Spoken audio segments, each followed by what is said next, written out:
Welcome to తొలి వార్త. ప్రజల కోసం ప్రజల పక్షం. వార్తలు చదువుతుంది మీ మాధురి. డాక్టర్ తేజావత్ బెల్లయ్య నాయక్ ట్రైకార్ చైర్మన్ కి సన్మాన కార్యక్రమం. కష్టపడే ప్రతి ఒక్కరికి ఫలితం ఉంటుంది. MLA NM Srinivas Reddy. కష్టపడే తత్వం ఉన్న ప్రతి ఒక్కరికి ఫలితం ఉంటుందని మహబూబ్ నగర్ ఎమ్మెల్యే ఎన్ఎం శ్రీనివాస్ రెడ్డి అన్నారు.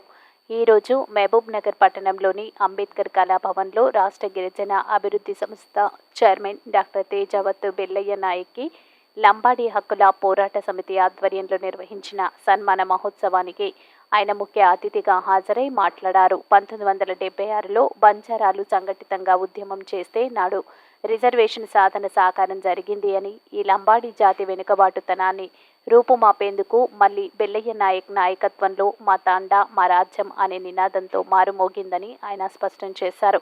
ఒక లక్ష్య సాధన కోసం తెలంగాణ రాష్ట్రం కోసం తెలంగాణ ఐక్య కార్యాచరణ సమితి ఆధ్వర్యంలో నిస్వార్థంగా 5,000 కిలోమీటర్లు పాదయాత్ర చేసి తెలంగాణ భావజాలాన్ని ప్రజలకు అందించిన గొప్ప నాయకుడు బెల్లయ్య నాయక్ అని కొనియాడారు. కోట్ల మంది లంబాడి జాతి మాట్లాడే లంబాడి భాషకు ఉన్న లిపి రాజ్యాంగంలోని 8వ షెడ్యూల్లో పెట్టుకోవాల్సిన అవసరం ఎంతైనా ఉందని ఆయన స్పష్టం చేశారు.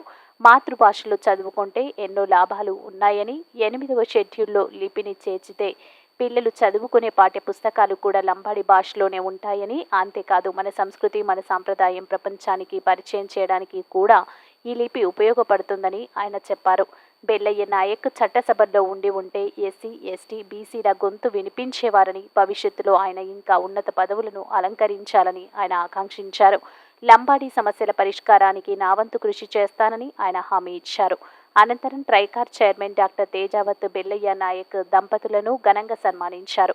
ఈ కార్యక్రమంలో municipal chairman Anand Goud, doctor Sujatha Bellaiah Naik, Mudavath Rambal Naik, Mudavath Raghu Naik, Kailash Naik, Anjaiah Goud, Islavath Chander Naik, Ramulu Naik, Raju Naik, Dakya Naik, Tulasiram Naik మరియు లంబాడి హక్కుల పోరాట సమితి సభ్యులు తదితరులు పాల్గొన్నారు.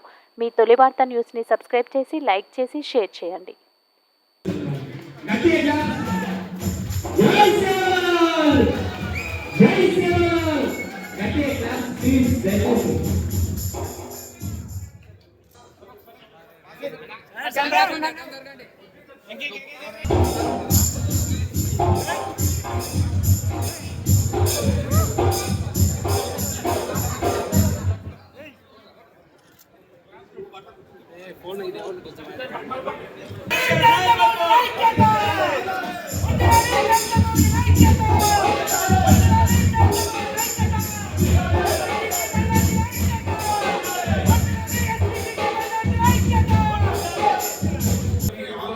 ఆలోచన రావడానికి కారణమైనటువంటి ఈ సంఘం ఆవిర్భవించడమే కాదు, దీన్ని ముందుకు తీసుకుపోయి నా ప్రజలకు నేను ఎలా ఉపయోగపడాలా, ఒక సంఘం రిజిస్ట్రేషన్ చేసుకోవడం మాత్రం, ఒక సంఘానికి పబ్లిసిటీ చేసుకోవడానికి మాత్రం కాదు.